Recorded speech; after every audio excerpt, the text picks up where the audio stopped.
sekolah itu adalah sekedar pusat olahraga otak, tempat berpikir. Kalau udah mengerti, nggak perlu terusin sekolah. Itu saya sering mengatakan, walaupun kemudian saya mengajar metodologi, logik, dan macam-macam tuh di jurusan filsafat di UI itu. Lalu saya 15 tahun, lalu saya berhenti juga mengajar karena udah bosan aja itu. Jadi pengalaman saya dengan pendidikan adalah kebosanan. Nah itu yang membuat mungkin kita mesti belajar cari cara bagaimana supaya kebosanan itu bisa ditanamkan sebagai kurikulum.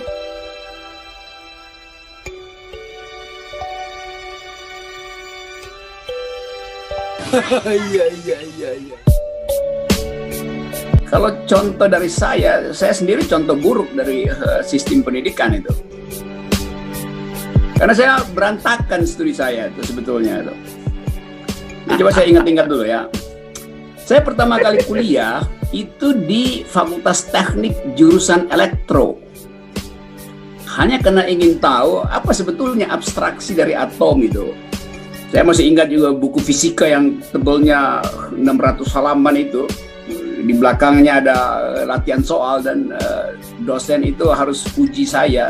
Uji mahasiswanya setiap kuliah itu paling nggak 2 soal mesti dipaparkan di papan tulis dan kita mesti bahas di situ dan selesaikan teoremnya itu. Dan itu dulu belum ada bahasa Indonesianya, jadi di dalam bahasa Inggris buku tebal itu, sehingga mesti memperhatikan logik dari ilmu fisika. Di situ saya dapat pengertian bahwa fisika itu bukan ilmu pasti, karena dia berkembang berdasarkan paradigm gitu.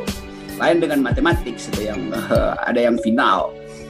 Itu soalnya, dan saya menganggap ya cukup 2 semester atau 3 semester mungkin saya udah paham dasar-dasarnya. Saya berhenti jadi mahasiswa Fakultas Teknik, lalu pindah ke ilmu sosial, hubungan internasional tuh.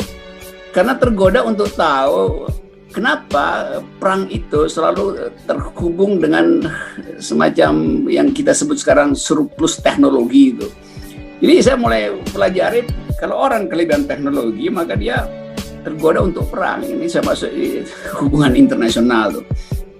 Dan udah itu juga nggak selesai, jadi berantakan lagi tuh karena mengaku ya sudah ngerti lah.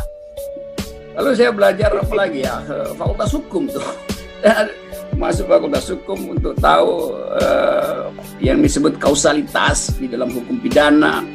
Dan di dalam Fakultas Hukum saya belajar tentang perlunya matematik di dalam ilmu hukum untuk menghitung hukum waris Islam justru. Dan kita tahu hukum Islam itu pelajaran yang sulit dan jarang orang yang lulus 2-3 kali, sering mengulang. Nah saya 1 kali lulus itu, jadi saya anggap oke, saya udah ngerti itu. Demi saya bisa belajar sendiri. Apalagi saya kemudian belajar filsafat itu. Dan satu-satunya sebetulnya yang saya selesaikan cuman di jurusan filsafat. Itu pun udah tinggal 1 minggu mau DO, terus dosen saya bujuk saya bilang saya nggak perlu lulus, saya cuma ingin tahu. Dibujuk-bujuk, jadi dikasih deadline dalam 1 minggu kalau tidak bikin skripsi DO. Saya bilang oke, saya hanya perlu 4 hari itu. Jadi saya tulis skripsi dalam 4 hari itu. Dan itu mendebarkan orang.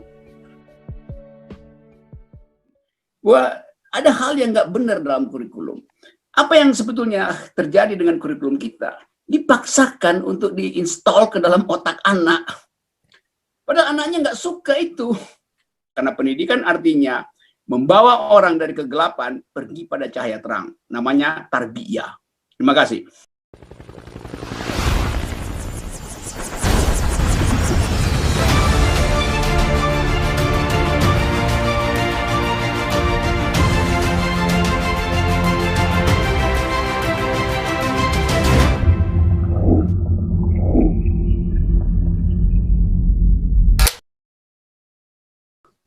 Saya ngajar, tapi kalau contoh dari saya sendiri contoh buruk dari sistem pendidikan itu. Karena saya berantakan studi saya itu sebetulnya itu. Nah, coba saya ingat-ingat dulu ya. Saya pertama kali kuliah itu di Fakultas Teknik jurusan Elektro. Mahasiswa saya pertama Fakultas Teknik itu. hanya karena ingin tahu apa sebetulnya abstraksi dari atom itu. Bagaimana turbin itu bisa diputar dengan kompresi itu. Jadi soal-soal semacam itu kemudian saya belajar di Fakultas Teknik. Saya masih ingat juga buku fisika yang tebalnya 600 halaman itu. Di belakangnya ada latihan soal dan dosen itu harus uji saya, uji mahasiswanya. Setiap kuliah itu paling nggak 2 soal mesti dipaparkan di papan tulis dan kita mesti bahas di situ dan selesaikan teoremnya itu. Dan itu dulu belum ada bahasa Indonesianya itu. Jadi di dalam bahasa Inggris buku tebal itu, sehingga mesti memperhatikan logik dari ilmu fisika. Di situ saya dapat pengertian bahwa fisika itu bukan ilmu pasti, karena dia berkembang berdasarkan paradigm itu. Lain dengan matematik itu yang ada yang final. Itu soalnya, dan saya menganggap ya cukup 2 semester atau 3 semester mungkin saya sudah paham dasar-dasarnya. Saya berhenti jadi mahasiswa Fakultas Teknik, lalu pindah ke ilmu sosial, hubungan internasional tuh. Karena tergoda untuk tahu kenapa perang itu selalu terhubung dengan semacam yang kita sebut sekarang surplus teknologi itu. Jadi saya mulai pelajari kalau orang kelebihan teknologi maka dia tergoda untuk perang. Ini saya masuk di hubungan internasional tuh. Dan udah itu juga nggak selesai itu, jadi berantakan lagi tuh karena menganggap ya sudah ngerti lah. Lalu saya belajar apa lagi ya, Fakultas Hukum tuh. Saya masuk Fakultas Hukum untuk tahu yang disebut kausalitas di dalam hukum pidana. Dan di dalam Fakultas Hukum saya belajar tentang perlunya matematik di dalam ilmu hukum untuk menghitung hukum waris Islam justru. Dan kita tahu hukum Islam itu pelajaran yang sulit dan jarang orang yang lulus 2-3 kali, sering mengulang. Nah saya 1 kali lulus itu, jadi saya anggap oke, saya sudah ngerti itu. Selebihnya saya bisa belajar sendiri. Apalagi saya kemudian belajar filsafat itu. Dan satu-satunya sebetulnya yang saya selesaikan cuman di jurusan filsafat. Itu pun udah tinggal 1 minggu mau DO, terus dosen saya bujuk-bujuk, saya bilang saya nggak perlu lulus, saya cuma ingin tahu, dibujuk-bujuk. Jadi dikasih deadline dalam 1 minggu kalau tidak bikin skripsi DO. Saya bilang oke, saya hanya perlu 4 hari itu. Jadi saya tulis skripsi dalam 4 hari itu, dan itu mendebarkan orang. Tapi yang saya mau terangkan sebetulnya adalah sekolah itu adalah sekedar pusat olahraga otak, tempat berpikir. Kalau udah mengerti, nggak perlu terusin sekolah. Itu saya sering mengatakan, walaupun kemudian saya mengajar metodologi, logik, dan macam-macam tuh di jurusan filsafat di UI itu. Lalu saya 15 tahun, lalu saya berhenti juga mengajar karena tidak bosan aja itu. Jadi pengalaman saya dengan pendidikan adalah kebosanan. Nah itu yang membuat mungkin kita mesti belajar cari cara bagaimana supaya kebosanan itu bisa ditanamkan sebagai kurikulum. Jadi jangan anggap kalau orang bosan itu dia jadi bodoh. Enggak, justru karena dia bosan kita tahu bahwa kurikulum kita buruk. Kan itu masalahnya kan. Itu mungkin inspirasi dari Lendo tadi yang berupaya untuk cari alternatif tuh. Jadi kalau tadi Indra terangkan soal STEAM, Science, Technology, Engineering, lalu Art, dan Mathematics, saya kira saya penuhi itu semua itu, karena saya belajar teknologi, belajar Sains, saya belajar Mathematics, dan saya belajar Art itu. Tetapi itu bukan ukuran sebetulnya, karena problemnya adalah seluruh huruf itu STEAM dia justru mesti menimbulkan STEAM, menguapkan pengetahuan. Dan STEAM artinya dia sama seperti kita ingin menyimpan energi, kita bisa ambil air lalu kita uraikan jadi atom hidrogen dan jadi molekul oksigen. Jadi statusnya STEAM gitu. Jadi diuapkan. Nah kita di sini sekarang kemampuan menguapkan pikiran itu nggak ada. yaitu abstraksi. STEAM itu kan mengabstraksikan tuh, supaya molekul-molekul itu kita pelihara di dalam konsep abstrak. Kita bisa turunkan kembali. Kalau kita perlu listrik baru ya kita turunkan status hidrogen dan oksigen, kembalikan dalam status air untuk membangkitkan listrik. Nah itu pelajaran logik sebetulnya itu. Jadi saya menganggap bahwa Indonesia takut untuk masuk di dalam atau menyebutkan bahwa itu sebetulnya siswanya udah bosan dengan kurikulum itu. Di kebosanan itu mestinya jadi alarm bagi Menteri siapa tadi itu, Nadiem, bahwa ada hal yang nggak benar dalam kurikulum. Apa yang sebetulnya terjadi dengan kurikulum kita? Dipaksakan untuk diinstal ke dalam otak anak. Padahal anaknya nggak suka itu. Nah, saya misalnya bayangkan di beberapa negara bagian Amerika, kalau ada mahasiswa datang ke melamar di situ, nanti rektornya jemput dia di stasiun kereta, dibawa ke asramanya, dormitorinya, lalu si rektor bilang, Anda dari mana? Saya dari Indonesia. Oke, ini tempat tidurmu. Besok pagi turun ke lantai 2 tempat saya, si rektor, dan bawa kurikulum yang hendak Anda pelajari. Jadi si mahasiswa disuruh nulis sendiri kurikulumnya tuh. Kalau kita ini ada paket kurikulum yang final, entah apa fungsinya itu.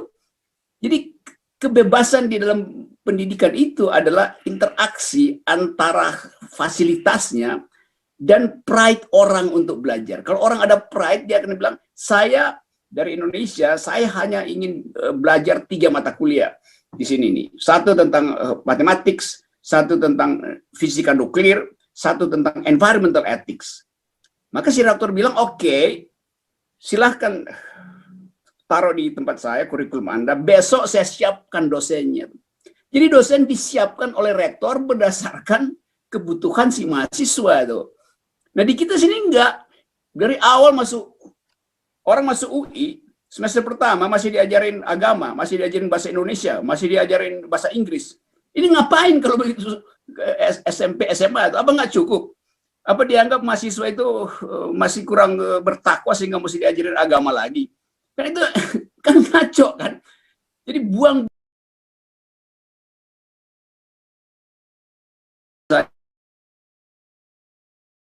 supaya ngikutin Amerika, ada yang disebut liberal arts itu. Lalu pusing di situ. Beberapa dosen hubungi saya itu, apa tuh liberal arts? Saya terangkan, liberal arts itu adalah paradigm dari universitas, yang semacam STEM itu tuh. Semua orang harus belajar dasar-dasar matematik, tahu tentang ya 3 rumus fisika dasar itu. Lalu ada arts di situ, ada intellectual history itu. Itu paradigm. Jadi semua mahasiswa belajar itu di semua fakultas. Tapi UI saking dungunya, dia bikin itu jadi mata kuliah. Jadi akhirnya orang anggap, ya itu kalau kredit kurang, SKS kurang, ambil aja liberal arts. Padahal bukan itu maksudnya. Sehingga cuma beberapa orang yang ngambil itu. Jadi dosennya nggak ngerti bahwa liberal arts itu adalah fondamen dari pendidikan itu. Ini ngaconya di situ tuh. Jadi kita lihat bahwa kekacauan itu datang dari ketidakmampuan untuk membaca, tadi betul, membaca dan mengabstraksikan bacaan itu supaya dikunci di dalam logik, sehingga kita bisa bongkar ulang itu, dipreteli lagi sebagai bahan pelajaran. Jadi itu soalnya. Nah, saya anggap bahwa kita di sini itu ragu-ragu untuk memilih paradigm. Kalau orang Amerika jelas paradigma pendidikannya adalah kebebasan. Silahkan Anda mau belajar apa aja itu. Orang Perancis paradigmanya adalah kesetaraan, solidaritas itu. Karena itu ilmu sosialnya kuat sekali di Perancis. Filosofi dan ilmu sosial sangat kuat itu. Di Amerika silahkan mau jadi apa aja itu. Di kita karena nggak ada tuntunan etis di dalam filosofi pendidikan, maka yang terjadi sekarang adalah orang berebut dapat profesor. Dan kita baru dalam seminggu ini kita melihat plagiarisme itu tumbuh pesat. Karena orang ingin tiba-tiba jadi profesor. Saya pernah satu waktu diminta oleh sebuah lembaga negara untuk meneliti sebuah disertasi di bidang fisika dari seorang rektor di sebuah universitas negeri di Sulawesi itu. Dan saya temukan itu adalah plagiasi. Saya bilang saya bisa temukan karena itu cuma soal kecil, yaitu bahwa dia si rektor ini jadi guru besar dengan disertasi yang dia adopsi dari, kalau nggak salah, dari sebuah fakultas teknik di Texas sana. Disertasi orang dia ambil semua, dan waktu saya periksa itu ada logika yang agak, saya baca kok agak terganggu ya, karena dia nggak paham bahwa yang dia kutip itu salah grammarnya, kalimat aktif jadi kalimat pasif itu. Dan ternyata kalau kita cek aslinya memang dia salah itu. Nah, kalau dia tahu bahwa itu salah, mestinya dia revisi di sini kan. Dia terjemahkan dengan cara yang salah, maka dengan mudah kita tahu lu sebetulnya cuma copy paste, bahkan kesalahannya pun lu copy paste. Jadi ketahuan ini hanya untuk dapat gengsi sebagai profesor. Itu juga yang terjadi sekarang di Medan itu. Seorang rektornya sekarang dipersoalkan karena dia self plagiarism. Tetapi kemudian nanti Depdikbud bilang nggak ada hukum tentang self plagiarism. Jadi dia nggak boleh dipecat. Ya memang nggak ada hukumnya, tetapi Dewan Guru Besar mengatakan self plagiarism itu melanggar ethics. Kan artinya dia bisa nulis buku 20 tapi isinya sama gitu. Lalu diajukan untuk dapat KUM itu. Saya udah nulis 20 buku. Iya, tapi isinya sama. Itu namanya self plagiarism. Ilmu tidak bertumbuh dengan self plagiarism itu. Jadi sekali lagi kita ada di dalam keadaan yang tidak tegas, termasuk Menteri Pendidikan, karena orang yang akan jadi rektor, dia akan cari akses politik ke dalam kekuasaan supaya dia diproteksi. Diproteksi dari apa? Diproteksi dari kritik komunitas profesor, komunitas akademis yang tidak menyetujui status intelektual dia itu. Jadi dia menjadi intelektual karena diproteksi oleh politik, kan ajaib kan? Dia mestinya jadi intelektual karena diproteksi oleh komunitas yang berpikir, bukan oleh politisi. Jadi sekali lagi ini soal kita, dan saya anggap bahwa PKS selalu ingin cari model yang radikal di dalam upaya untuk menguras energi intelektual kita supaya tidak beku dengan kurikulum-kurikulum yang sebetulnya nggak ada gunanya sebetulnya tuh. Ini saya senang ada Lendo, dan kalau misalnya coba ini ada masa PSBB itu, orang bosan belajar di rumah itu. Kan mestinya menteri cari akal untuk menerangkan dengan cara lain hubungan antara fisika, ekologi, dan ilmu sosial misalnya itu. Datang ke tempat Lendo, lihat sebatang pohon, terangkan pada murid-murid, pohon itu adalah sungai loh. Lalu murid bingung, loh kok pohon adalah sungai? Maka kita bisa terangkan, iya karena air itu mengalir di dalam kapiler pohon, lalu diuapkan di ujung daun.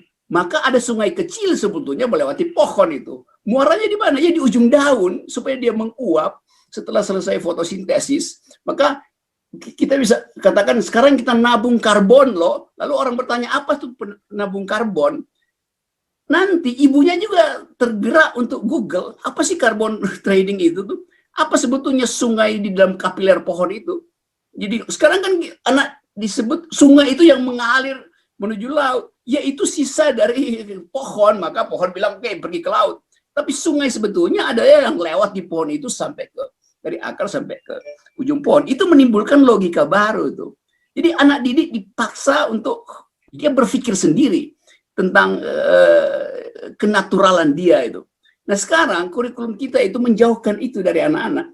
Sehingga sebetulnya kita ada di dalam post natural nature itu. Nature yang pasca natural. Dihadapkan dalam problem-problem berpikir, kita gagal untuk menemukan apa yang sebetulnya ilmiah di dalam penjelasan akademis. Jadi yang ilmiah itu datang karena kuriositas si anak sendiri. Dia temukan sendiri, oh ini ilmiahnya tuh. Jadi bukan yang diajarkan oleh dosen, yang kadang-kala dosen, kan kita tahu ilmu pengetahuan berkembang setiap 8 jam pada perubahan teknologi. Maka profesor yang 8 jam lalu tidak membaca misalnya Scientific American, itu pasti langsung jadi dungu. Masuk kelas dia udah nggak tahu bahwa 8 jam lalu yang dia terangkan itu udah obsolete gitu. Jadi saya kira itu sebetulnya. Dan yang lebih penting sebetulnya adalah kita belajar tentang intellectual history. Sejarah penemuan, sejarah alam pikiran, itu yang nggak ada dalam kurikulum kita. Saya kira itu pengantarnya. Terima kasih ya, maaf ini kadang-kala satirnya berlebihan. Ya, oke. Ya, itu bagus itu, Mardani Leadership School. Karena yang ada sekarang adalah dealership school itu. Jadi hasilnya adalah dealer semua, bukan leader itu. Itu soalnya tuh. Padahal pendidikan harusnya mencetak leader. Tapi kalau menterinya dealer, ya leadernya nggak bisa dihasilkan. Ini poinnya di situ tuh. Nah, kenapa kita perlu leader? Karena kita kekurangan kemampuan untuk memutuskan. Yang ada adalah keputusan yang dasarnya relasi-relasi patron-klien. Kita sebut aja dengan satu kata feodalisme. Nah, musuh pertama dari pendidikan kita, gagalnya pendidikan karena feodalisme. Feodalisme itu terhubung dengan sistem politik kita. Dalam feodalisme, orang dilarang menggeleng, hanya boleh manggut-manggut, ngangguk-ngangguk. Demikian juga dalam politik gitu. Jadi, satu paket sebetulnya kurikulum politik kita diarahkan untuk anti oposisi, kurikulum pendidikan kita diarahkan untuk anti dialektika. Padahal pendidikan itu dasarnya adalah saling menegur pikiran. Nah, karena itu guru sebetulnya tidak boleh jadi feodal. Guru itu adalah teman berpikir murid. Guru adalah teman berpikir. Sehingga tidak ada jarak feodal antara mahasiswa dan dosen. Jadi saya sebetulnya ingin mengembalikan pendidikan itu sebagai relasi kesetaraan antar manusia. Dan dimensi pertama dari relasi itu adalah keakraban dengan lingkungan, keakraban dengan alam. Karena kita belajar segala sesuatu dari kemampuan otot manusia, tubuh fisik manusia untuk merekam alam. Lalu kita abstraksikan di kepala. Sama kalau saya masuk hutan, naik gunung, kita tahu bahwa langkah kita dan jenis batu yang kita injak, jenis jurang yang kita hindari, itu direkam oleh otot kita. Sehingga kita tahu bahwa kalau kita balik ke situ, kita nggak ada problem, karena otot kita merekam. Nah, rekaman itu disimpan di kepala. Itu. Jadi, sebetulnya alam itu memberi kita seluruh fasilitas untuk berpikir. Tuh. Jadi, kita nggak perlu ruang kuliah, saya nggak perlu papan, apalagi PowerPoint, karena PowerPoint itu tanda bahwa orang nggak punya power, nggak punya point. Jadi sebetulnya PowerPoint kita ada di dalam pengalaman real kita dengan keadaan yang menuntut kita untuk survive. Gitu. Nah, otak kita survive kalau kita diajarkan untuk menggeleng. Karena itu mulailah untuk menggeleng dengan mengatakan bahwa dosen saya bodoh, dosen saya dungu, guru saya dungu, sampai akhirnya dia nggak bisa menggeleng lagi. Lalu dia katakan benar, dosen saya itu pintar. Kalau dari awal dia ngangguk-ngangguk, dia nggak tahu bahwa dosennya sebetulnya dungu itu. Jadi ajarkanlah murid menggeleng dalam upaya untuk tiba pada persamaan pengetahuan itu. Hanya dengan menggeleng kita bisa menghidupkan tukar tambah pengetahuan. Terima kasih. Assalamualaikum warahmatullahi wabarakatuh. Semoga pelajaran hari ini menghasilkan cahaya. Karena pendidikan artinya membawa orang dari kegelapan pergi pada cahaya terang. Namanya tarbiyah. Terima kasih. Keren.